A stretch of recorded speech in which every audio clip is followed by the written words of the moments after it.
Hello সবাইকে, আমি সামান্তা। দেখতেই পাচ্ছ ছানাপোনাদেরকে টাটা বাই বাই করে বেরিয়ে পড়েছিলাম কাজের উদ্দেশ্যে। অনেকটা সকালেই বেরিয়েছিলাম, যেহেতু লোকেশানটা একটু দূরে ছিল। পুরো ভিডিওটা দেখলে তোমরা বুঝতে পারবে কোথায় অর্ডার ছিল, কার অর্ডার ছিল, সব কিছুই আমি এই পুরো ভিডিওতে বলেছি। তোমরা পুরো ভিডিওটা দেখো। তো পৌঁছে গিয়েছি তুলসীহাটাতে।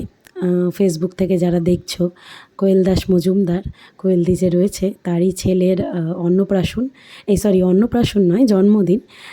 তো সেটারই অর্ডার ছিল। কোয়েলদিকে নিয়ে নতুন করে বলার কিছু নেই, ভীষণ ভালো মানুষ, তোমরা তো সকলেই জানো। আর 1 মাস আগে আমার কথা হয়েছিল যে দিদির ছেলের জন্মদিন এবং দুপুরবেলার একটা প্রোগ্রাম রয়েছে বাড়ির মধ্যেই, তো সেখানেই মকটেলের অর্ডার। তো অর্ডারটা কনফার্ম হয়, আমরা পৌঁছে যাই কাজে।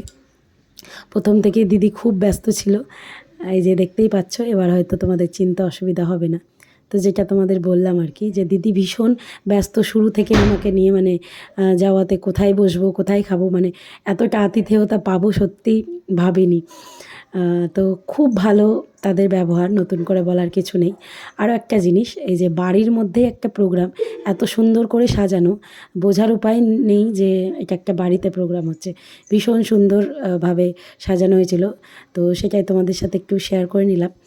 আর এতক্ষণ পর্যন্তও কিন্তু সব কিছু খুব ভালো মতো চলছিল। কেন বলছি সেটা তো এর পরের পুরো ক্লিপটা দেখলেই বুঝতে পারবে। সবাই খুব পছন্দ করেছিল। শুরু থেকেই, আমাদের যাওয়া থেকেই কাউন্টার একদম শুরু হয়ে গেছিলো। তারপরেই যেটা শুরু হয়েছিল মুষলধারে বৃষ্টি। আমি একটা ছোট্ট ক্লিপ শেয়ারও করেছি।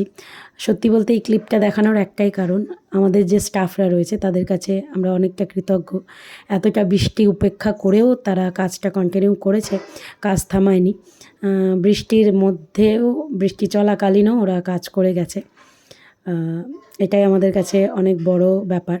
এই যে দেখতেই পাচ্ছ প্রচণ্ড রকম কিন্তু বৃষ্টি হয়েছিল।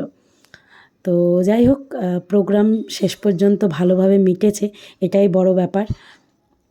আর আরও একটা কথা তোমাদের আগেও বললাম কোয়েলদিকে নিয়ে, তাদের ব্যবহার নিয়ে আমি সত্যিই খুব ভালো লেগেছে। কোয়েলদি এবং দাদা প্রত্যেকেই ভীষণ ভালো, ভীষণ রকম, আমাদেরকে, আমরা যে গিয়েছি খুব ভালো লেগেছে আমাদের। দাদার কথা তো না বললেই না, ভীষণ ভালো মানুষ। আর স্পেশাল দুটো মানুষের ছবি না দিলে আর কী করে হয়। তো দেখা হবে নতুন কোনো ভিডিওতে, ততক্ষণ